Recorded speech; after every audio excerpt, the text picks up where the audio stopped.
ओम नमो भगवते वासुदेवाय। हर हर महादेव। स्वागत है आप सभी का हमारे चैनल पर। आज के इस वीडियो में हम आपको सुनाएंगे आषाढ़ मास के महात्म के पहले अध्याय की कथा। आषाढ़ का मास प्रारंभ हो चुका है। आषाढ़ मास में भगवान शिव की, भगवान श्री हरि विष्णु की पूजा परम पुण्यमयी मानी गई है। अगर हम आषाढ़ मास में पूरे भक्तिभाव से भगवान शिव और नारायण की पूजा करते हैं तो विशेष फल की प्राप्ति होती है। हिंदू धर्म में आषाढ़ का जो महीना है बहुत ही खास महीना माना जाता है।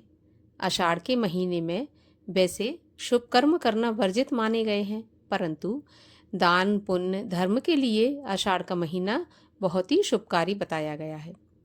तो आज हम इस वीडियो में शुरू करने जा रहे हैं आषाढ़ मास का महात्म। आषाढ़ का मास इसलिए भी महत्वपूर्ण है क्योंकि आषाढ़ मास में ही भगवान नारायण 4 महीने के लिए योग निद्रा में जाते हैं और इन 4 महीनों को चातुर्मास कहा जाता है।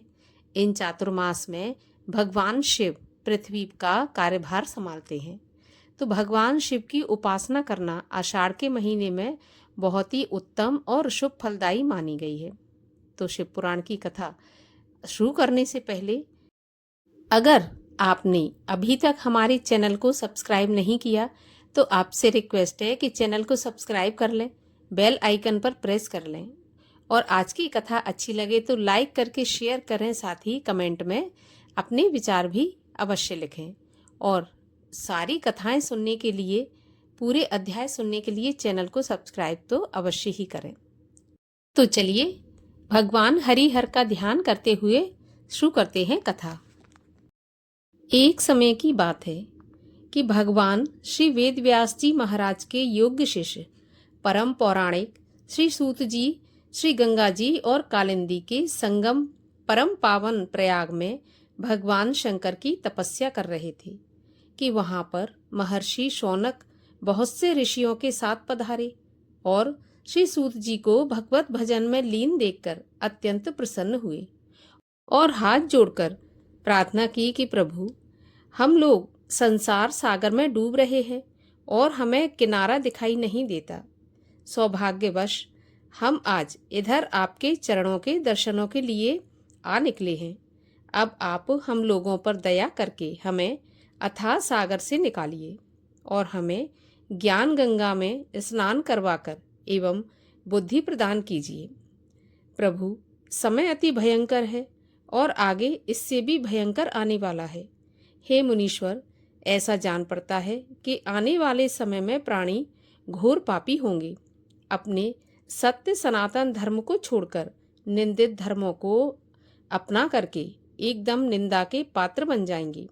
अधिकतर मनुष्य असत्यवादी, धन के इच्छुक, सत्य कर्म से रहित पाप कर्मों में लगे रहेंगे और कलयुग के प्रभाव से अपनी जाति के कर्मों को छोड़कर जप, तप, तीर्थ इत्यादि को भुलाकर पाखंड में पड़ जाएंगे।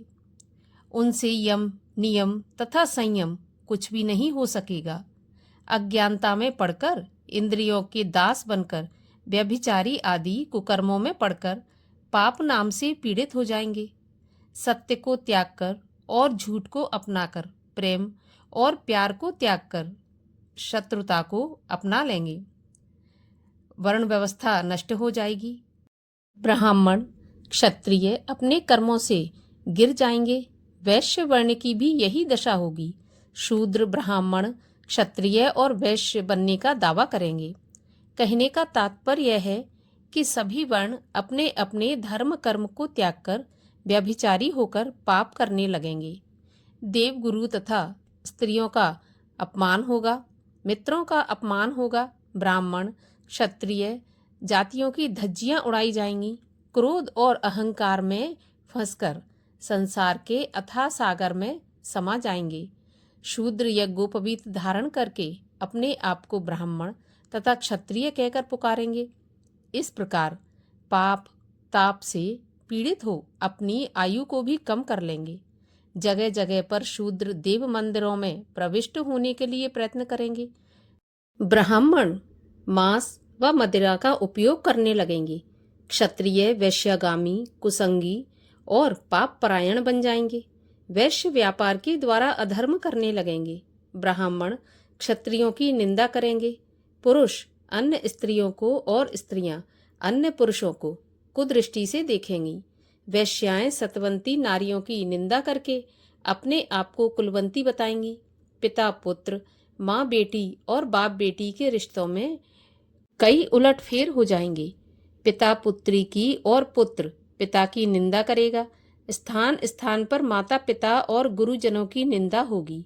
जप तप और शील एकदम नष्ट हो जाएंगे। पुरुष स्त्रियों को केवल भोग विलास की सामग्री समझने लगेंगे। ब्राह्मण केवल यज्ञोपवीत से ब्राह्मण बनेंगे। चतुर व्यक्ति अपने दंभ व पाखंड से पूजे जाने लगेंगे। बालों का संवारना ही श्रृंगार होगा। पाप कर्म करके अपने परिवार का पालन करने वाला ही धनवान तथा बुद्धिमान समझा जाएगा। तीर्थ यात्रा करना पाप माना जाएगा। इस कली काल में सभी लोग धर्म के विरुद्ध चलने लगेंगे। लोभ तथा मोह का राज्य होगा। सज्जन दुष्ट और दुष्ट सज्जन समझा जाएगा। प्रभु, कलयुग के जीव किस प्रकार सद्गति को प्राप्त होंगे? भगवान, अब इस पर प्रकाश डालिए और हमें वह मार्ग बतलाइए जिससे कि सब लोगों का बेड़ा पार हो। भगवान दयालु गुरु अपने शिष्यों से कोई गुप्त भेद भी नहीं छुपाते। फिर आपके समान तो दूसरों का उपकार करने वाला कोई भी नहीं है। आप भगवान श्री वेद व्यास जी महाराज के प्रिय शिष्य हैं। आपने उनसे सभी पुराणों को प्राप्त किया है। अतएव आप हमारी प्रार्थना स्वीकार करके हमारे हृदय का मोह दूर कीजिए। प्रथम अध्याय यहीं पर समाप्त हुआ। दूसरे अध्याय की कथा सुनेंगे हम अगले वीडियो में। तो दूसरे अध्याय की कथा सुनने के लिए चैनल को सब्सक्राइब अवश्य कर लीजिए और आज की कथा अच्छी लगी हो तो लाइक करके शेयर भी कर दीजिए।